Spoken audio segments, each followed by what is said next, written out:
Welcome to another episode of How I Discovered My Gift with yours truly, David D. Simons. I'm honored and delighted to have today's special guest on, Dr. PJ. Let me tell you a little bit about Dr. PJ. With over 15 years shaping the nonprofit sector, Porscha Jackson, PhD, affectionately known as Dr. PJ, is not just a catalyst. She's a powerhouse in adult education, business, and personnel development and community leadership.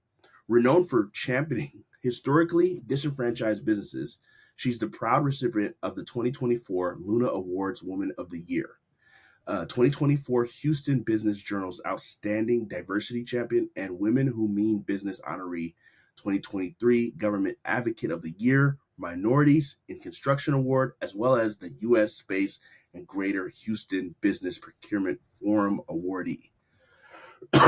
My goodness, that is quite a track record there already.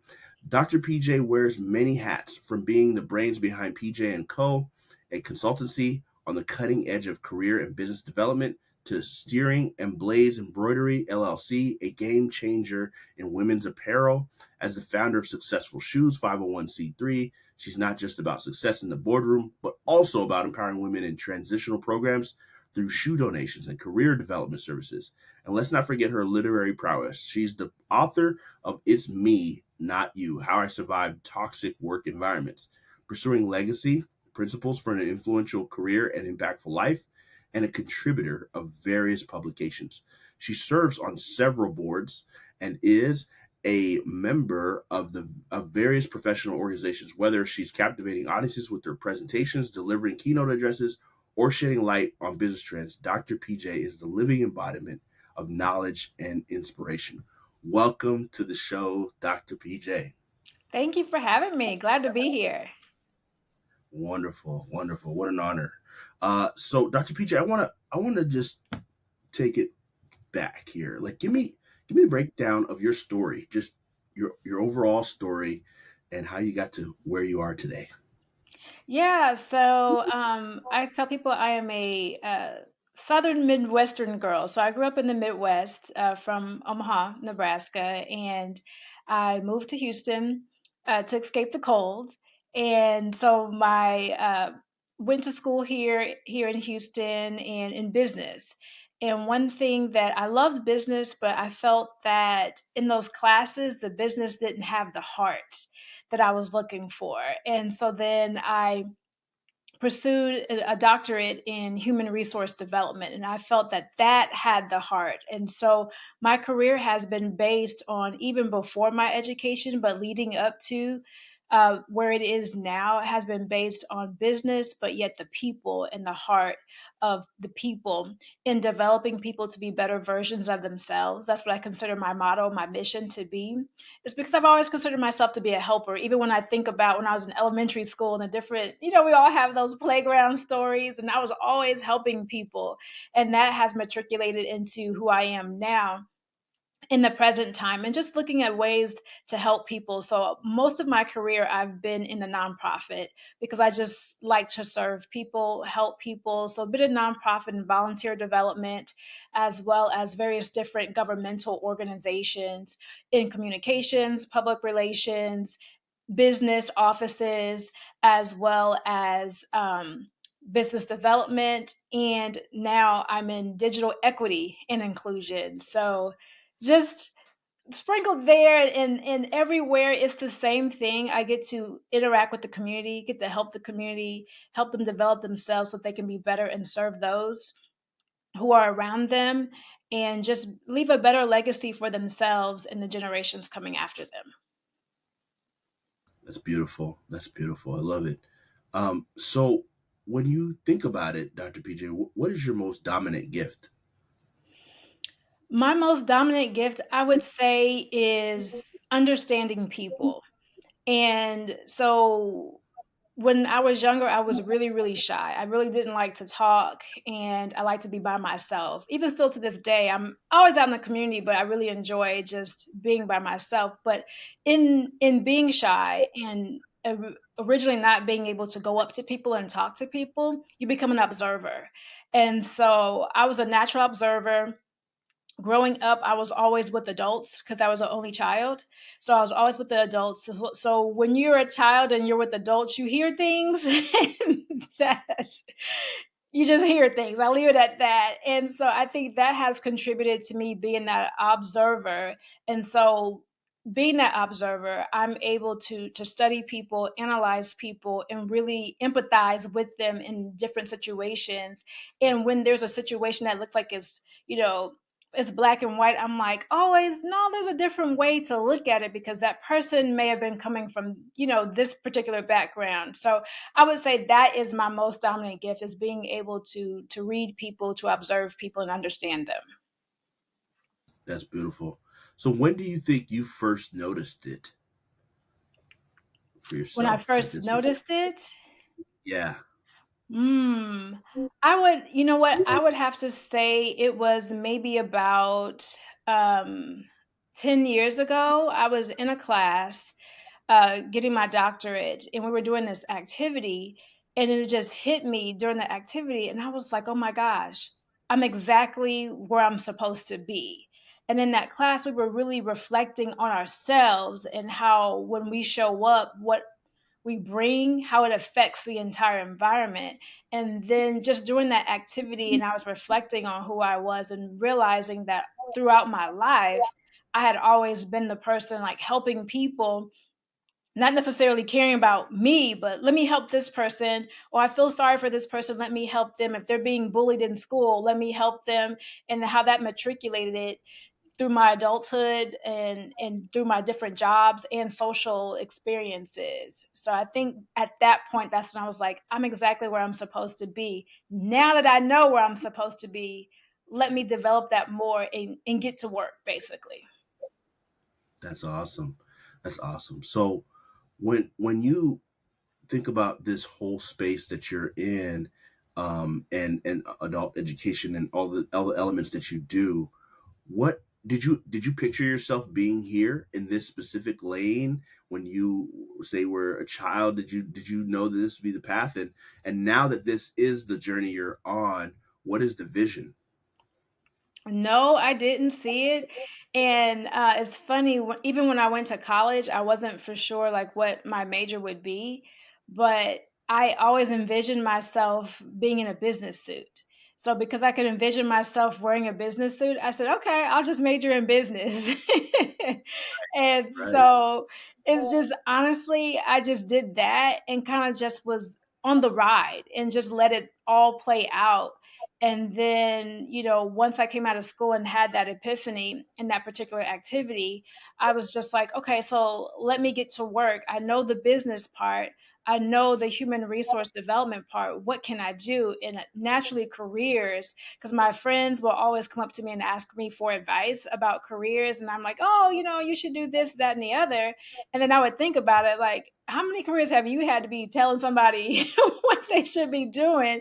But it was something that Mhm. naturally came to me because I have observed a lot of different executives and different people based on the rooms that I had been in. And so I kind of found my way here. And so the vision for me really is just to continue to help people. Again, like my mission is to help people become better versions of themselves. And so, whatever I can do to do that, that's what I'm about. But I definitely specifically see myself continuing to write books, talking about those books. There was a conference I went to, and this gentleman, he was a guru in career development, and he said he was living his dream job because he worked 9 months out of the year. He worked 4 days a week, 6 hours a day. And I was like, that's what I want to do. And he said, Mm, all he did was write books and go around the world telling people and encouraging about people about the messages that were in his books. And so for me, that's the vision. That's what I see me doing until I can't do it anymore. beautiful, beautiful. Speaking of your book, you got a couple books, right? So, but let's talk about "It's Me, Not You: How I Survived Toxic Work Environments" and why you wrote this book. Yeah. So it's interesting because I was in a the book is about my journey in several different toxic work environments in different industries. And so, one of the last environments that I was in that's included in the book, it was so bad that I had to keep record of things, documentation, and I would keep folders, and I would disguise the folders in my office in case someone went in there. And so anytime there was something that was, foul or off-putting, I would place it in the folder to keep my documentation. And so when I left that particular job, I took all those folders with me so that there would be no trace of, what I had. And so one day, years later, I was cleaning out my closet because they were coming in to put new carpet. So, you got to take everything out. And so when I was doing that, I found those folders and I was like, oh, I forgot about this. And I said, well, what am I going to do with it? And then it just hit me. Why don't you write a book about it? And so that's what I did. I wrote the book. I started it honestly in 2018. You know how you start one thing and then other things happen, and you're just like, days turned into years. And so when 2020 came, I said, you know what, you need to finish this book and get it out because this is a time. And that was during when the great resignation was happening.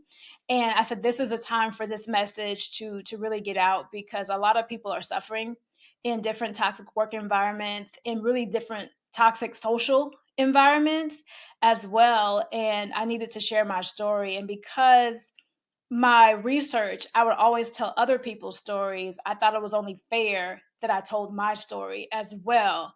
And so I just told my story. Some things I didn't want to include, but I had to include it because you never know who is going to help. And so just being vulnerable and really connecting with people who have been through toxicity and letting them know that it's, you're not alone. Share your story so you can get that support that you need to either deal with the environment if you choose to stay, or you'll get that support and that courage to leave the environment if you want to be out of it.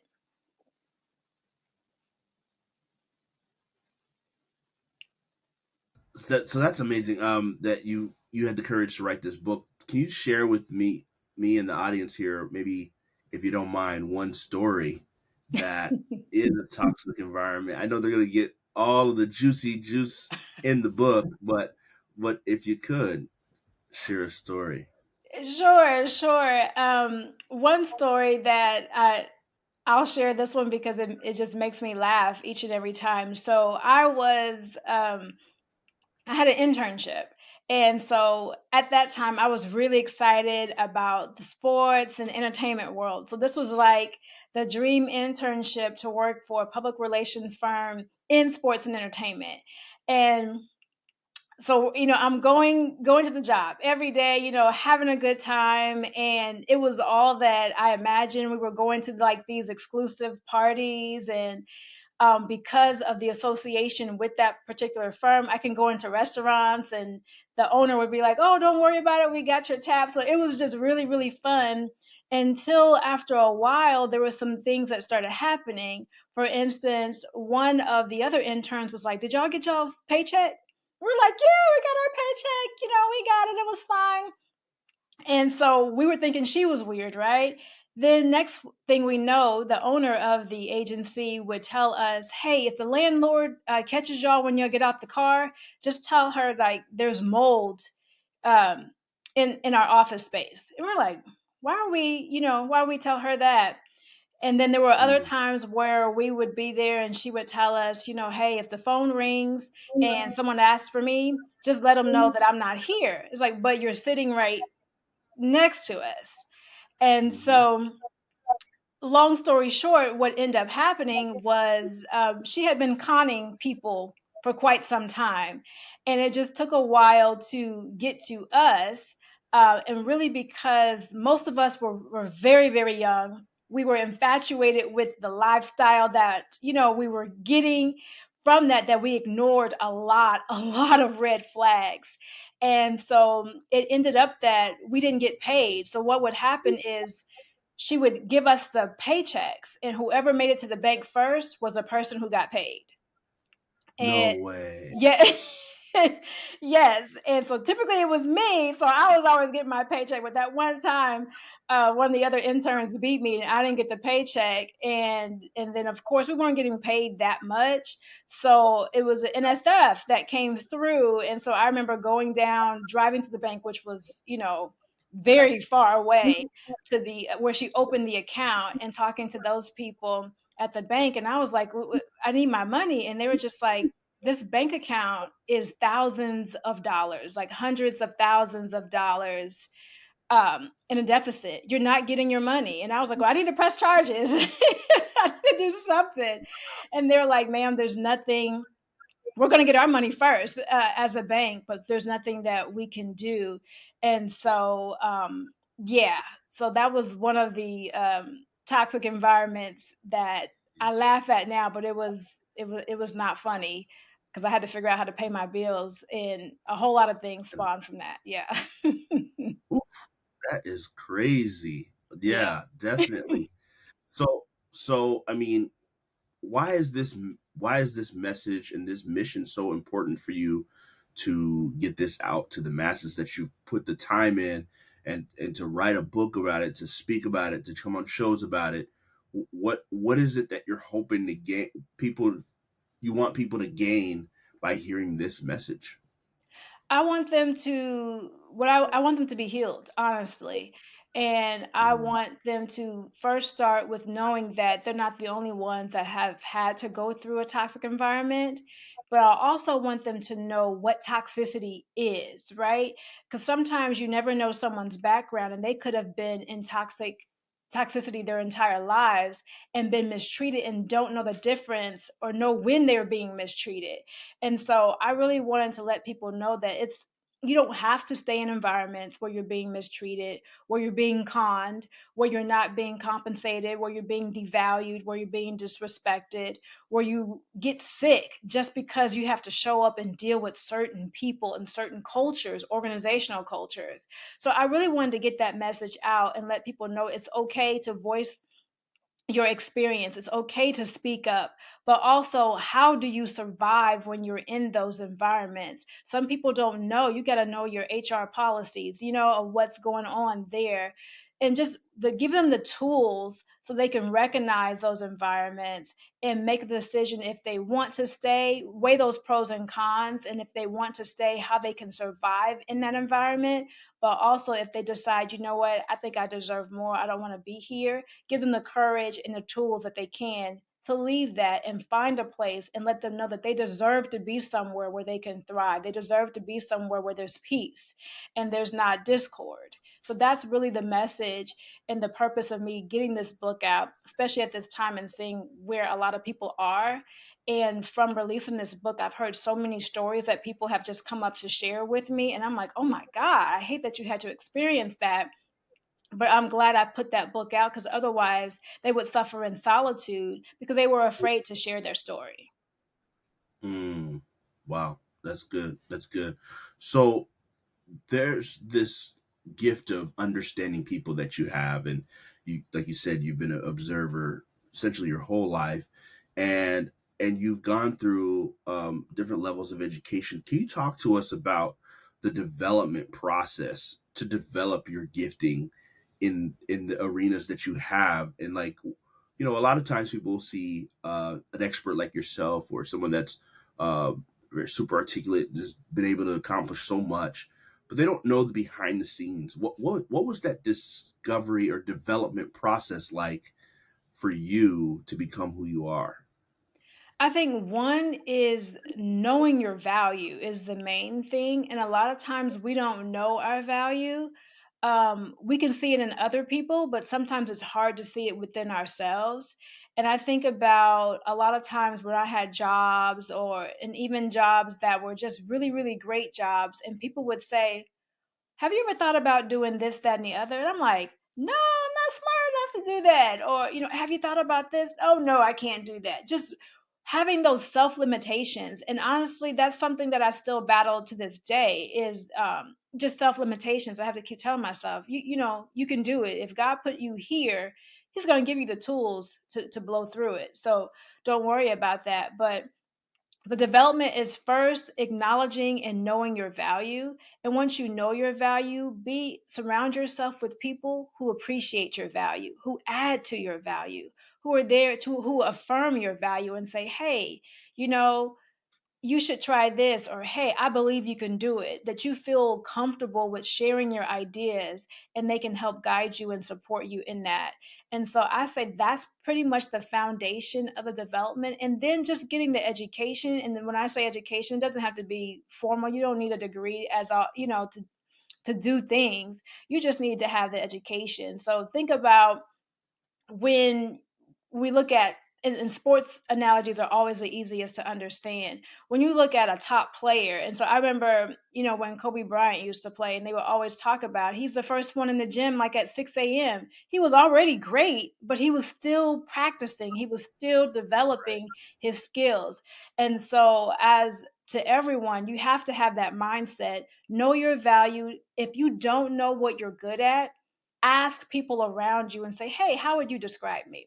What do you think my best skills are? Because a lot of times they see what we don't see. And then you can say, okay, yeah, I am good at that. And just do like some self reflection about like what you've always done. How do you always show up? What do people look for you to do for them? And that'll let you know, and that'll help you define your purpose. Then you find meaning behind that purpose, and then just develop your skills. Look for classes. YouTube is a great place too to just really, find some True. education, and just really develop and continue to develop your skills. Read to develop your skills, and that will help you go a long way and perfect it. Because if it's your gift, nobody can take it away from you. It's yours. So it's That's yours to right. give away, but it's also yours to improve. It's so true. I love that. I really love that. So, I love this. Take us back a little bit to the book, right? So, you mentioned how there's the environment has result toxic work environments have resulted in $223 billion in employee turnover. And so I want to speak to. I know you're a businesswoman. I want to speak to the business people here. Like, what is why this book is also important for and even helping business owners like that have businesses to make sure they don't either create these environments or what would you say to those business owners that are listening to this show about and hearing this book and trying to implement this so they don't have toxic environments. Absolutely. As the business owner, you set the foundation, right? You set the foundation for the culture. And the way that you approach your business, the way that you approach and value your employees, how you treat your customers, that's all being watched. And no matter what you do, whether if you intently do something, people pick up on how you treat them, how you treat others, even how you value the equipment that you have. So people are picking up at that. And when you're the business owner, you are the one that's setting the foundation. So if your employees are not performing the way that you want them to perform, you got to go back and check yourself, right? So what am I doing to attract these type of employees? What environment am I doing to cultivate those type of employees? And so that's why it's important when you read this book, you start to think about, like, oh man, I might not have noticed that about myself. Let me kind of check on that and see what I'm doing. And it's so great that you brought up that question. I was doing a table discussion with a group of women, and we were talking, everybody was sharing their toxic stories, and one lady was almost in tears, and she said, oh my God, I just realized I was the person that was toxic. And Wow. me being a supervisor, I was putting that toxicity on my employees, and I didn't realize the impact that it had, because she was listening to everybody's stories about how it had impacted them. And some of them, these stories that they had gone through, these experiences were years ago, but they were still harboring that anger and that disappointment from those toxic environments. So That's why it's very important as business owners and even as managers or anybody in leadership positions to really tap into how you're treating people and then look at why you're treating it, because everything comes from the top down. If you go into a grocery store and the customer service is terrible, it's not terrible just because that one person, it's the culture Mm, of that organization, and had all so true. started from the person who founded it. Mm, that's so true. That's so true. So, like, what are some of the things that you help people to identify, if you could, like, of a toxic culture, and then the inverse of that, what are the things that are a beautiful culture, a great culture, an excellent culture? Yeah, so some kind of warning signs of toxic cultures are one where, again, that value word, where people are not valued, their work is not appreciated. There's things like bullying, ostracism that are within the environment, but also are promoted or ignored when you go to make a complaint and no one wants to listen or no one cares. Also, think about how they are treating their clients as well. If their clients are being devalued, or think about that. Even think about the story that I said earlier. If the owner's not paying their bills, that's a cue that you're probably not going to be paid one day. So think Mm, about all those things are because a healthy environment is going to be one that is in tune with their employees. You're going to see that they actually care about their employees. They care about their employees' safety. They care about their employees' health. They care about their employees' performance, and they provide resources to help them to perform their job. They are encouraging. It's peaceful. They don't tolerate mess, and you can define mess in a lot of different ways, and that they're always about, sometimes they might be willing to take a cut somewhere in the business if it means having an impact in the community. Those are going to be key signs for environments that are healthy, because they're promoting growth, they're promoting impact, positive impact in the community, and it all is going to start with how they treat their employees. yeah, that's good. It's really good. So I really would love for you to kind of, like, break down for me, when you break down the title, "It's Me, Not You." What does Yes. that mean? I'm curious, right? Because usually you hear the phrase, "It's you, not me," or um. So I'm curious, like, what does that title mean, and why'd you name it that way? Yes. So that title is actually what I use to help me get through this last toxic environment that I share in the book, because there was so so many things happening that you're like, did that really happen? Yes, it really happened. And so I had to take accountability for my actions. And that's what the title is. It's why it's me, not you. It's because that was my way of holding myself accountable. Was I contributing to the toxicity? And instead of blaming others, we can blame others all day, but is that going to change anything? No, that change has to start within yourself. And so when I was in the environments, I had to realize, you know what? It's me, not you. And what I was really saying was, it's me. I'm sane, right? You're insane. I'm sane. So if I'm sane, then I should know if this conversation is going nowhere, I need to go ahead and walk away.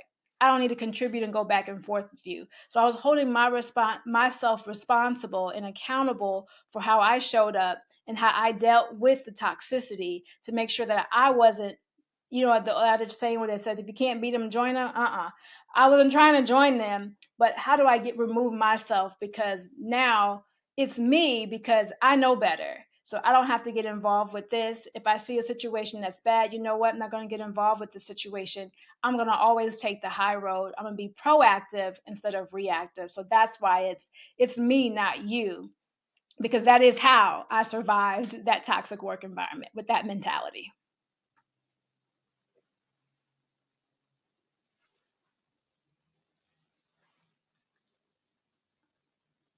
Oh, Thank you.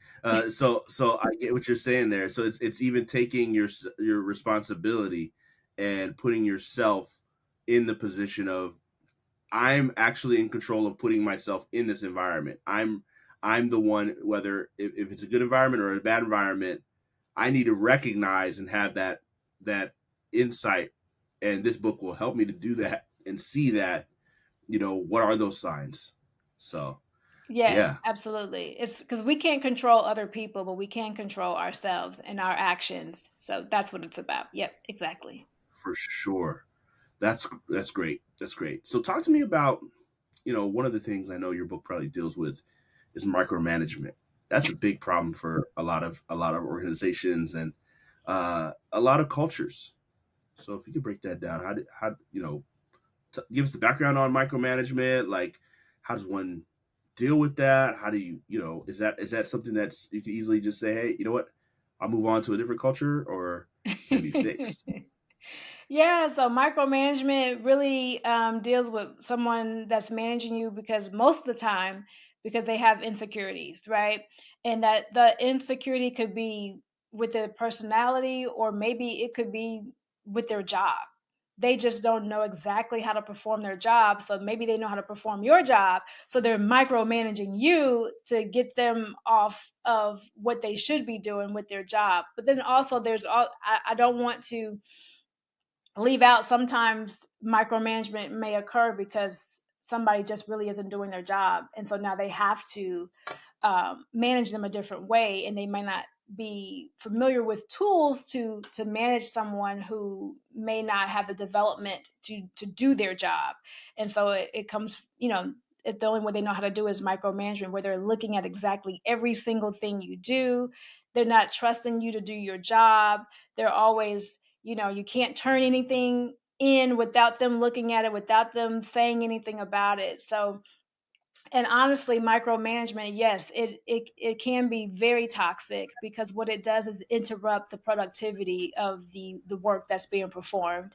What it also does, it doesn't give any confidence to the particular employee. So if you have an employee and they need some development in order to do their job, you got to take that "it's me, not you" approach. Did you hire them knowing that they didn't have the tools to do that job? And if you did and you took a chance on them, how do you build that person up to have what they need to do that particular job? So but yeah, micromanagement can go a long way. And then especially if you do have someone who does know how to do it and someone's micromanaging them, a lot of times that's a relational aggression type of move, instead of just being overtly aggressive. It's kind of passive aggressive in managing them. And also sometimes you get people who are just really good at their job, and the manager, instead of supporting them, wants to knock them down a notch by micromanaging them. So just look for those cues, and if you're in leadership, just make sure, check in with your employees to make sure that they don't feel micromanaged. If they say they are, ask them why. You really want to always get understanding, because sometimes people don't know the right terms to say, and they might just use something that's a buzzword and say it. But you always want to get that understanding, but also recognize to make sure you're not micromanaging. And then also, when you do have someone micromanaging, then you want to have that conversation of how you can build and gain their trust, get that micromanagement off of you. Love it, love it. Is there ever a time where micromanaging is acceptable? You know what? Anything is possible. It could be. There could be a time where your job may require something to be very meticulous, and so necessarily they may have some checks and balances that need to happen that may seem like micromanagement, but it doesn't have to be like the helicopter over them. But you can just lay that out in the front and say, "Hey, because this is such an important document, I know, you can do great in writing it, but because it's so meticulous, there's going to have to be checkpoints." And then don't, when they submit something, if it's not what you expected, you got to make sure that your expectations are clear, that they understood that, and then help them so that when they submit it the next time, it's more in line with what you want. So I mean, there are times where you have to manage a little bit differently, but you necessarily don't have to take the negative approach of micromanagement where you're like a helicopter, over what they do. Because if you don't trust them doing the work, then you have to wonder why they were hired, why you hired them, or why you still have them around. Absolutely. No, this is great. So take us inside PJ and Co. Right, like your consultancy and some of the things that you do for your nonprofits. Talk to us about like some of the culture, some of the things that you do in your own businesses, for the people that you collaborate with, work with, and all of that. Yeah, so one beauty about owning your own business is you can, choose who you want to work with. So I always, even down to the clients, I have an initial call, and that's just to see if we vibe. And if we don't vibe, no hard feelings. That's fine. There's probably some I can give you a recommendation to somebody else who you might vibe with. Because I think it's just very important to keep my peace, and I don't want to waste my time. I don't want to waste anybody else's time if it's, if I really can't help you, or I feel like it might be just really too difficult for either one of us to work together. And so PJ and Co really is about getting that message out. Is a really the organization that carries my mission of helping people be better versions of themselves, doing organizational consulting, looking at their cultures. How do we help to develop the personnel to get to the level that we want them to be in?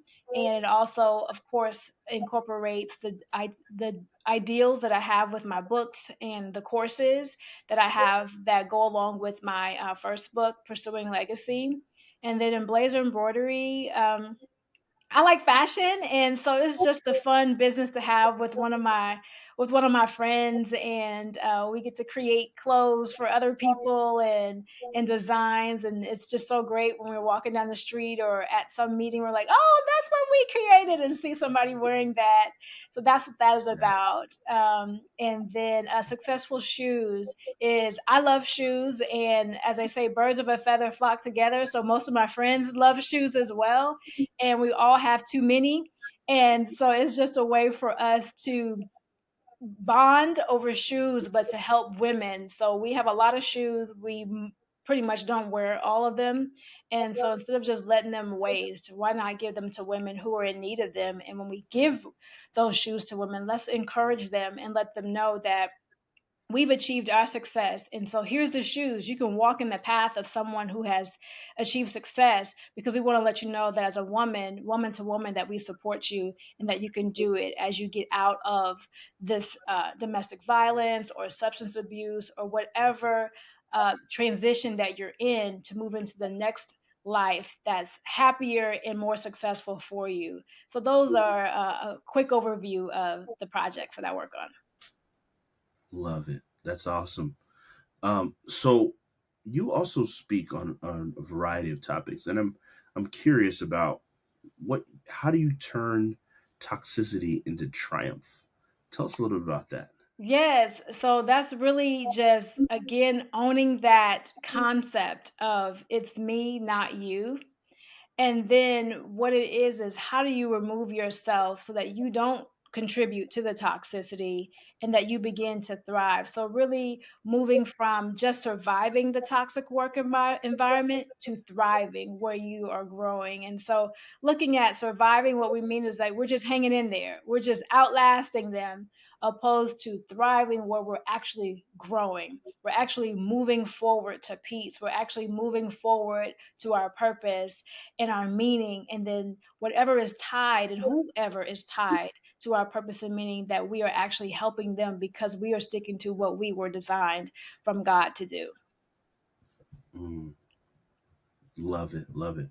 So one of the other components we deal with on the show is distribution, right? Like how does one market their gift? So we talked about how you discovered your gift and being in that classroom environment, understanding your natural knack to understand people, observe people.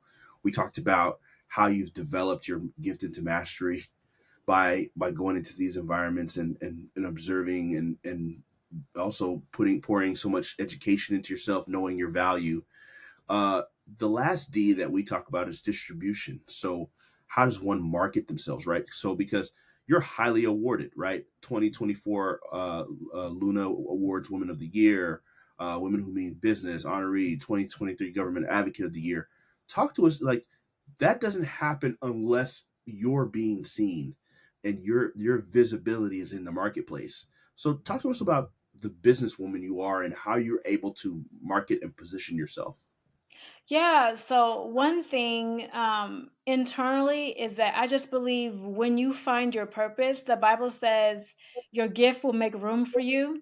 And so with me, I wasn't out seeking awards. I like them, but I wasn't out seeking them. I was just doing the work. I was just being me. I love helping people. And so I would help people beyond what I was getting paid to help people because I just like doing that. And that's why I was getting those awards, is because people were seeing me like, hey, she helps. I would get calls and they were like, would say, my cousin told me to call you. And I was like, who's your cousin? And they would say their cousin's name, and I don't even know who their cousin is. But when you begin to help people and when you are genuine at what you're doing, people will naturally see that and they will tell people and it will spread farther than you can when you are marketing yourself. So that's one Mm, thing that I would say is just really be true to your gift and who you are and do it for the impact. And then people will see that because people do seek, people that are genuine and they know when you're faking, and they know that's because right. if you're really about your business, when they call upon you, you're going to answer opposed to talking and not walking the talk or talking the walk, or however that saying goes. And then also physically just marketing yourself, so knowing that we're all human beings. What they say, you can't judge a book by its cover, but we all do, right? So how do you, when you walk into the room, what are you saying about yourself? Not saying verbally saying anything, but what is your appearance saying to people? How are you, when you are walking, what does your walk say about yourself? And so for me, I always wanted, I mean, I like dressing up, and I wanted people to also to respect me and not just think that I'm some, somebody who just dresses up. Oh, she looks nice, but there's nothing, of substance there. But a lot of times just really observing and knowing your brand. So what do you want to represent when you walk into the room? What's being said through what you have on or how you're carrying yourself. And so that's what I've always done too, is I've considered myself to be a brand. No matter what business, what job, what organization I come into, I'm always going to come in with my style, and that style is going to speak for me even when I don't say anything. And so I think what sometimes, if you can't recognize your style, there's people out there who can help you to really own your brand and how you show up in the room. But for me, I just know, always, looking nice and being someone where people always tell me, when you walk in, when I walk into the room, they say you look like you're approachable.